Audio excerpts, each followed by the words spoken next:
महाराष्ट्र राज्यभरात अनेक ठिकाणी बाळूमामांची मंदिरे झाली.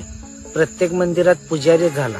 काही ठिकाणचं पुजारी लिंबू, ताय, धागा, दोरा, जंत्र, मंत्र, तंत्र देऊन हात बघायला लागले. अरे बाळूमामा माझा लिंबू, ताय, धागा, दोरा देणारा नव्हता. बाळूमामा एका क्षणात नवसाला पावणारा देव होता. अरे ज्यावेळेस माझ्या मामांना समाधी घ्यायची होती त्यावेळेस मामांच्याकडे एक संजीवनीची कांडी होती.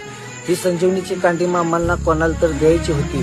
दिवस उगवल्यापासून दिवस मावळेपर्यंत बाळूमामा या पृथ्वीतलावर हिंडलं, पण ती संजीवनीची कांडी घ्यायच्या लायकीचा मामांना एकही माणूस सापडला नाही. म्हणून बाळूमामांच्या गादीवर कुठला शिष्य बसलेला नाही. बाळूमामाचा कोण शिष्य नाही आणि बाळूमामा कोणाचे गुरु नाही. अरे समाधी वेळेला बोललेलं मामांचा शब्द जर ह्या पुजाऱ्याला कळत नसतील तर ह्या पुजाऱ्याला तुमचा हात काय करणार.